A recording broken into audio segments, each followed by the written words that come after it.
This is the Neo Show, where the minds shaping tomorrow speak today. Brought to you by Neo, the browser redefining what AI can do for you. Let's get started. Welcome to the show. So this is a new show. We'll have a fantastic guest. I'll let him to introduce a little bit. But new show is really about AI and then people working on AI. New is an AI native browser that allow people to get the latest experience when they are interacting with their digital universe. We're still early, but we already get a lot of users and the user feedback. We look forward to continue our journey. Along this journey, every week we invite a fantastic speaker to do a new show, because new is about AI, is about AI native. And then we want to talk about how other companies, how other products are using AI. So welcome to the show. Why don't you give a minute to talk about you and then your product, and then we will dive right into it. Sure. Yeah, I'm Dan Lorenc, the co-founder and CEO at Chainguard. We're about 4 years old, and we're working on open source security. So open source software is free software put on the internet by people that mostly write it in their spare time. And somehow over the last 40 years, it's gone from like a small niche kind of cult community to underpinning pretty much all modern technology. Most estimates say somewhere between 90 and 98% of all of the code and everything you're running, from your credit card transactions at the bank to probably your Neo browser, are open source software. It's great. It's so much code we can all reuse and build on for free. But the security implications start to get pretty scary when you realize modern systems rely on volunteer code from strangers on the internet. So that's the problem we're hoping to solve. AI is, we were a pre-AI company. We started before ChatGPT, but AI has made a lot of the things that we've been trying to build possible lately. It's a huge long tail problem where there's tens of thousands or hundreds of thousands of different open source packages that comprise these. And you can only get so far with manual review and manual work and handwritten automation. So AI has enabled us to scale to things that we knew we were going to have to figure out someday, but didn't quite know how we were going to get there. Yeah, the problem you're solving resonates with me very well, right? The solar wind thing happened about 3 years ago, right? Yeah. It was a huge, huge thing, right? I was the head of the AI running AI machine learning at Zscaler, right? One of the largest cybersecurity firms. We were like right, at the front line dealing with that kind of things. And, totally, right? Vast majority of the software, or, a very good component, a vast majority of the components of any modern software is probably, relying on open source. That's very fair to say.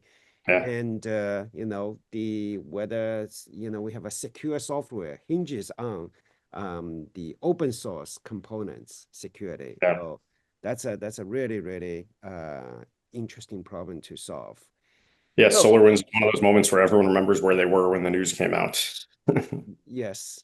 So then the reason, you and I are on the show right now is a few weeks ago when we discussed this, what you are doing, I realized that, one, to your point, you started as a pre-AI. Well, AI has been there for 50 years, but, a lot of people define the ChatGPT moment to be the AI moment. So let's use that, maybe, not artificial definition for a second. So you started a company pre-AI. Now we are kind of 3 years into AI. You and I discussed briefly, and I would love to have you elaborate and then talk to our audience about what is it like, right? Kind of a transition from the pre-AI to AI, and then what did you do? What's the implication? I'm pretty sure there's still plenty of things you wanted to do further. So give us the picture. Yeah. Yeah, the pre-ChatGPT moment kind of timing, it's funny in a lot of ways, but I mean, that was the big wake-up call the whole industry had. But ChatGPT wasn't actually the first consumer AI product. Copilot from Microsoft, a lot of people consider as, the first real consumer product where they're using LLMs to do tab completion and editors. So people knew pretty early on that AI was going to help in software development. And people have been using stuff like Copilot for years, and they kind of forgot that it's the same technology that's behind ChatGPT. But yeah, the implications of AI on software, I'd say in particular, the last 6 months have dramatically sped up. We've been trying to use it internally for the last 18 to 24 months, and by use it, I mean more than just Copilot auto completions, automate more core parts of our system. And for most of last year, we just weren't getting better results than if we, had people doing it. We invested a lot and we spent a lot of time trying different ways to plug LLMs in and RAG engines and vector search databases and, kind of all the cool things you would see people playing around with on Hacker News, but we were just never able to get good results until, say, March or April of Meaning this. that you were not able to make the product substantially better with this, AI technology. Okay. Yeah. Yeah. And I mean, Mhm. the way our product works, it's not like directly exposed to users. We didn't bolt on like a, Ask Chainguard kind of like chatbot, like a lot of people did to our website or anything. But it was more like we have a lot of core processes and automation that power the work that we do to build and secure this open source software. We call it our software factory.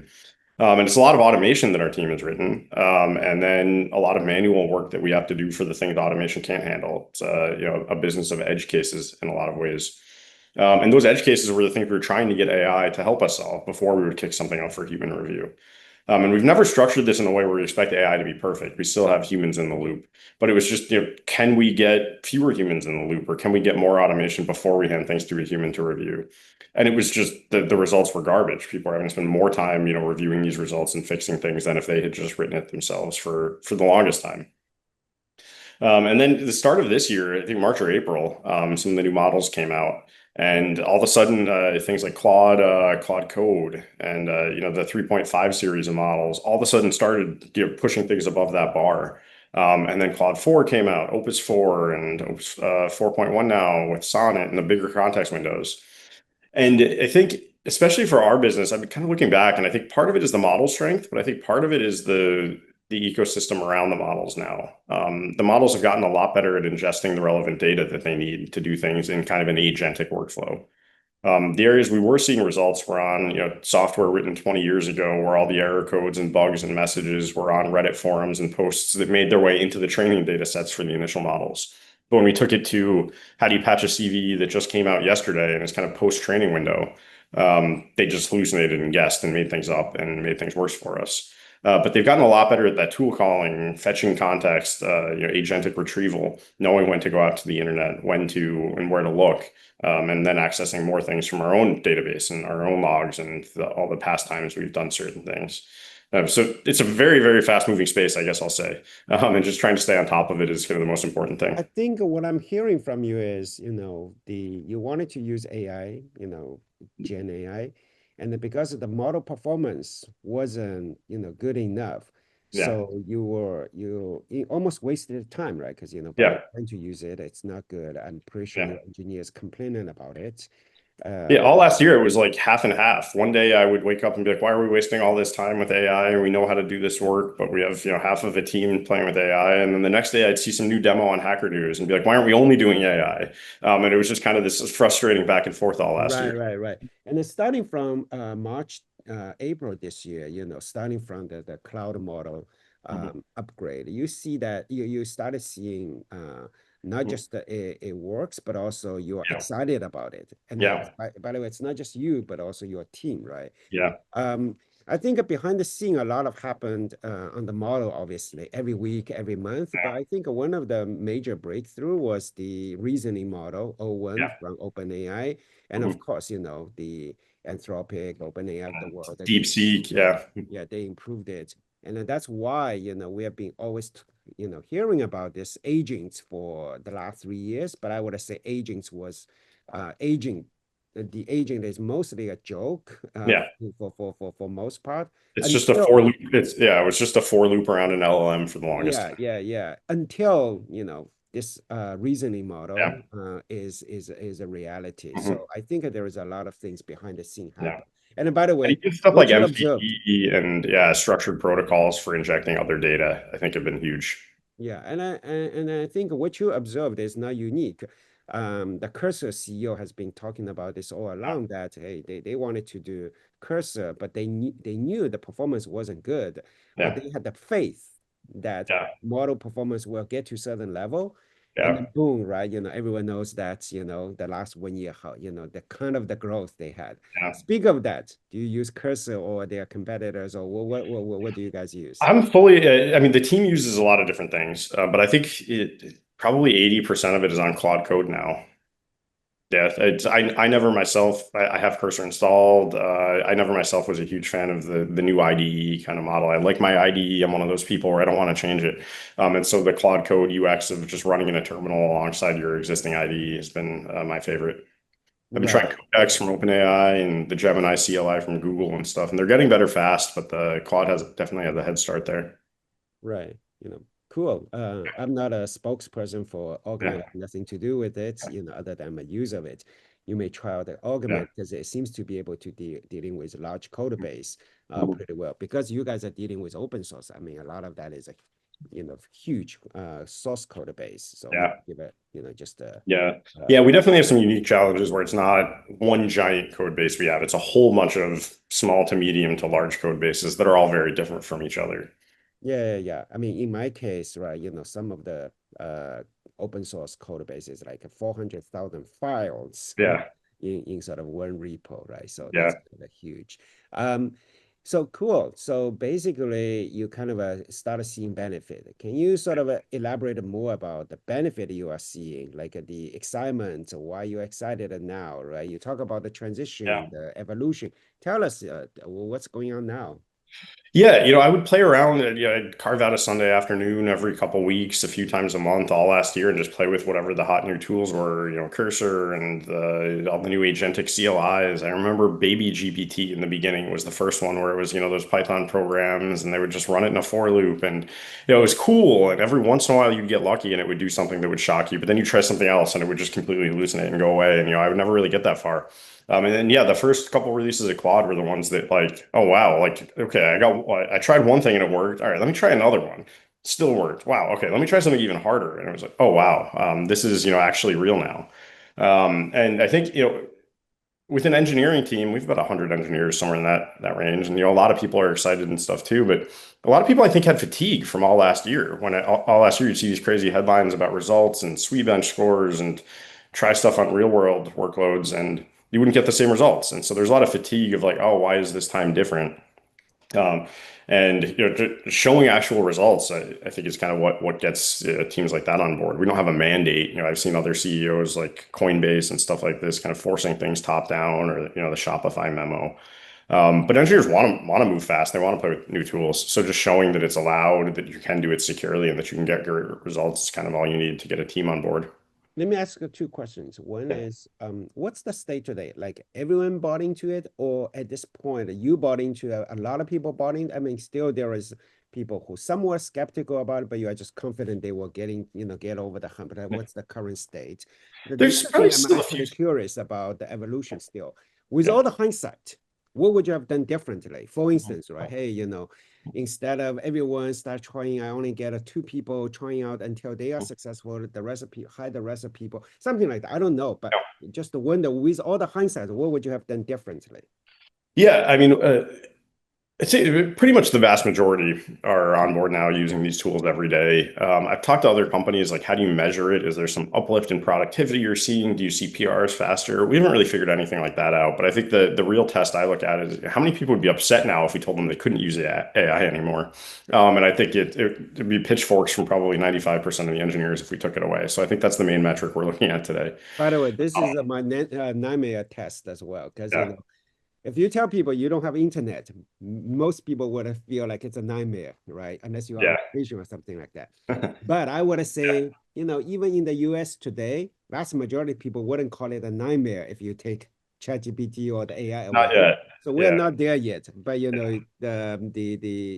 a nightmare test. Okay, so Yeah. continue, please. Yeah, looking back to do it differently, hindsight's always 2020 and everything, but like, yeah, we probably would have spent more time last year getting ready for this moment. That whole flip-flopping between nothing's working yet, some results, nothing's working Interesting. yet. You would Yeah, have said you with the hindsight, you would have invested more because I was expecting you to say, hey, maybe we should get smaller number of people working on it until we see the sign of life. And I'm curious, can you double click on this a little yeah. bit? I mean, I think the hard part is like nobody knew these terminal-based agentic editors were going to exist in this form, until the first versions of Claude Code came out. It was all IDE based, and the IDE stuff is good, but I see that as a flow of like making engineers more productive, which is great. Making engineers more productive at what they're doing. They're still in the driver's seat. That's great.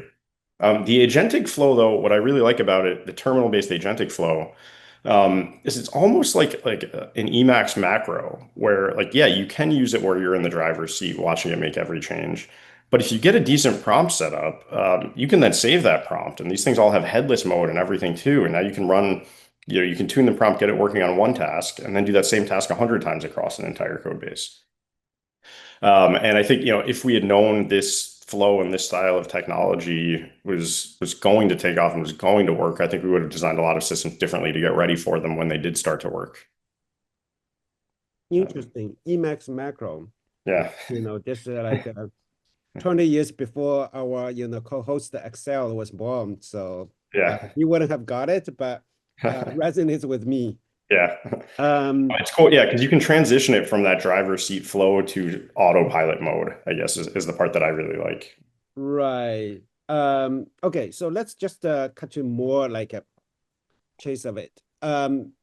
What is the AI value? What's the value of AI? Just can you double down? Like for people who's not in the industry, can you describe, hey, here's the value I'm getting out of the AI?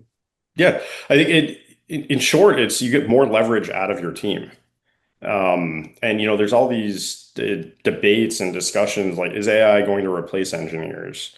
What's going to happen to engineering salaries in the future? Are people going to have to hire fewer? And no, I don't think so. Like, what happens if a resource all of a sudden gets 10 times as productive? You're going to get more of it, not fewer, and they're going to be worth a lot more money. Nobody's going to stop hiring engineers because AI has made them 10 times as productive. You're going to want a lot more of them because now each unit you add is 10 times as productive. Because you have 100x work for them. Exactly. Yeah, and they can do 100x work. That increases the demand for something. It doesn't decrease the demand. And so yeah, that's the simplest way I can explain it across all fields, not just engineering. It increases the leverage of your workforce, whatever they're doing. Okay, cool. So Yeah. this is actually very, encouraging, especially for Excel and his generation, because he's, going to face, hey, what do I do next? What I'm going to face when I'm getting to the profession. So I want him to sort of ask you more questions from here on, because, this is about the future, not just about past and then current. Yeah, before I do that, I'm curious, did you get the chance to try Neo? Yeah, yeah, I've got it set up. Oh, awesome. Your first Anything you impression? like? Sorry, what was that? What's your first impression? It's the first AI browser I played with, and it's cool. Yeah, it's I was somewhat skeptical early on that AI and ChatGPT and Claude were really going to replace Google search. I was a holdout in that field, and now like yeah, I go to ChatGPT or Gemini before I go to Google in a lot of cases. And so embedding that more into the browser flow, I'm really bullish on.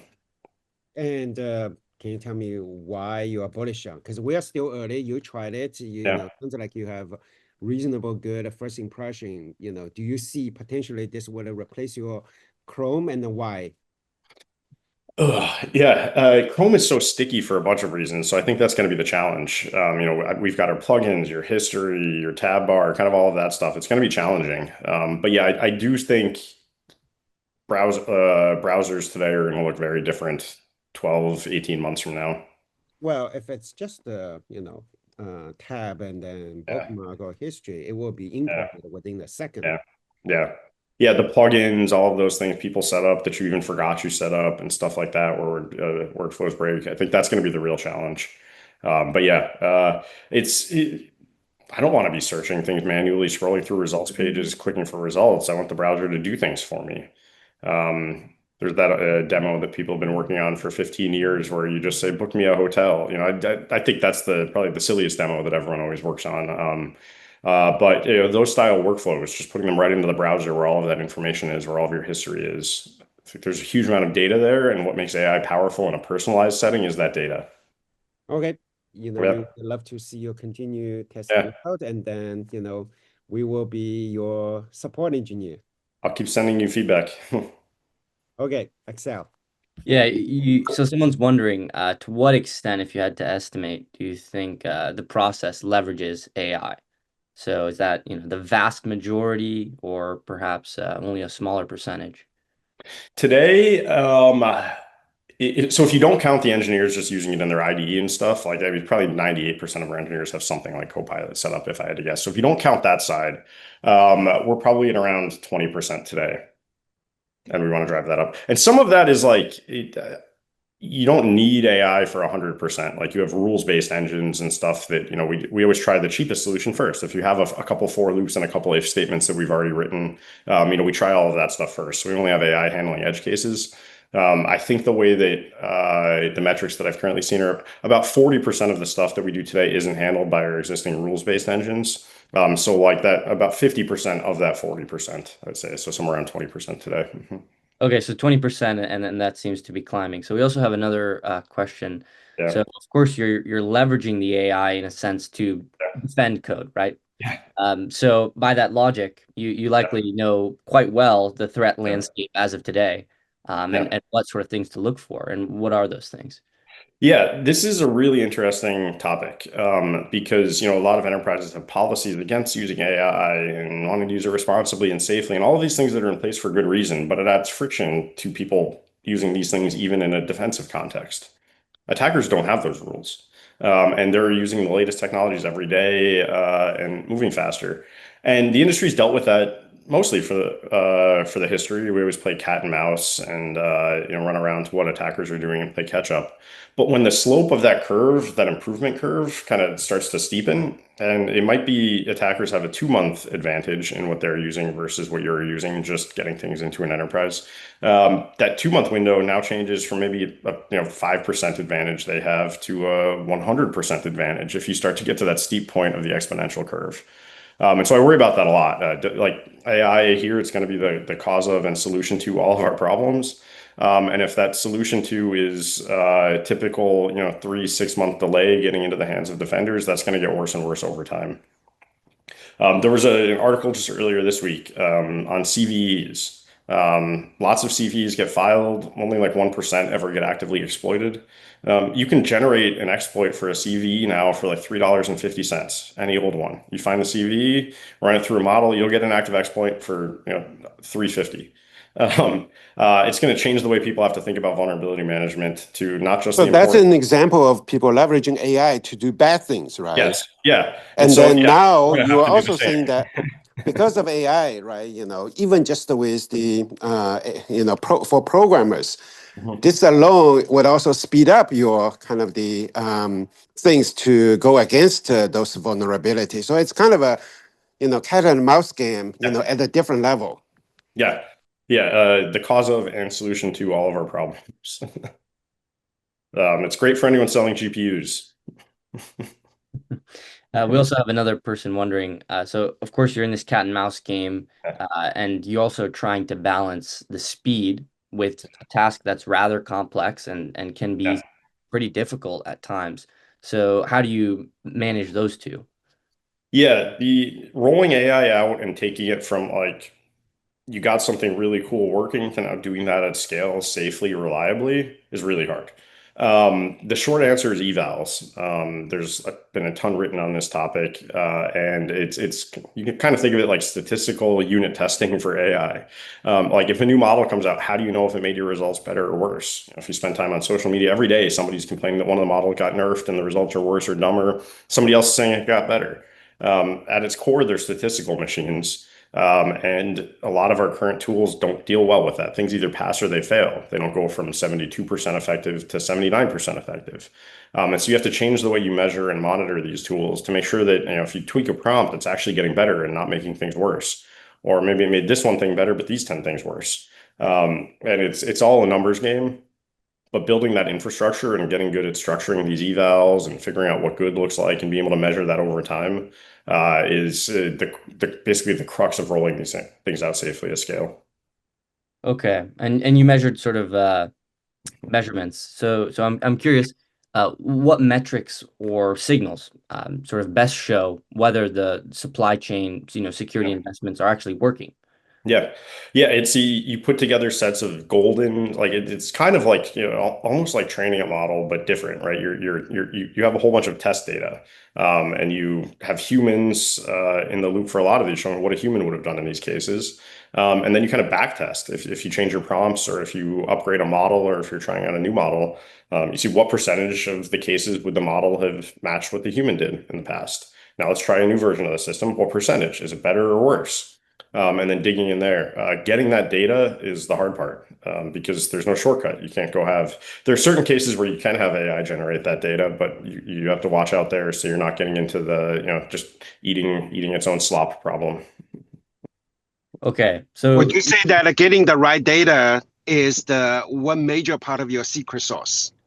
Yeah, because we have all this history now because we've been doing it with humans for years. We have all this history, and even in the cases where models can't do it and we still have to escalate to a human, we store that too.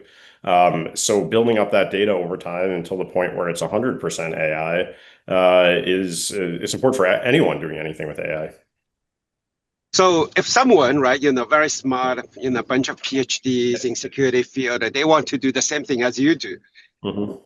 Obviously, you are already, pretty good sized company. You have your moat. Would you Yeah. say this data is your moat, or you would say, hey, I have, what is your moat other than data? Maybe that's another way for me to phrase the question. Yeah, yeah. Without AI, that data wouldn't have been very valuable because it was just, a log of all this manual work people had to do. With AI, though, all of a sudden that data becomes valuable because that human work can go into making and improving the systems for the next version. So it's kind of turned it into one.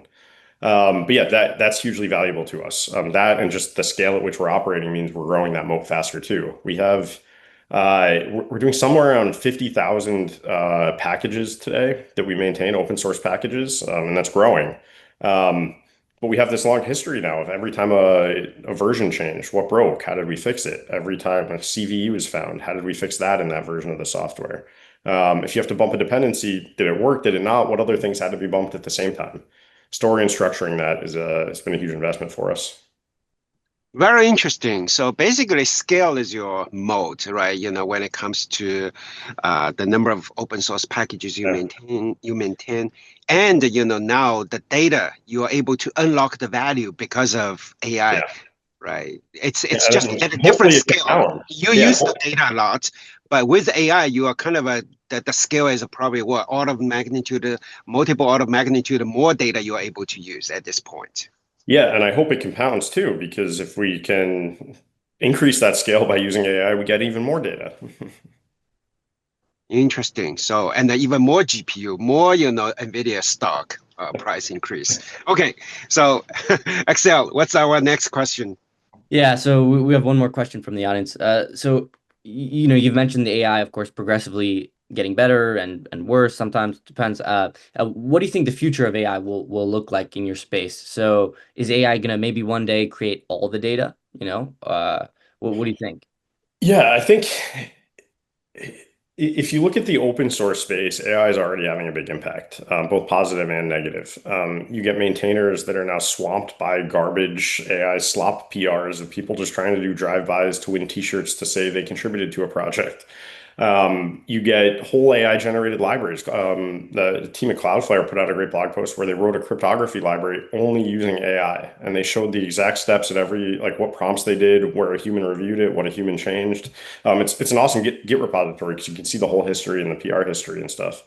It's going to change it, but open source is not one monolithic beast or community. You get a bunch of people there that are skeptical and abandon it, and they say, if you're going to use this, don't contribute to my project.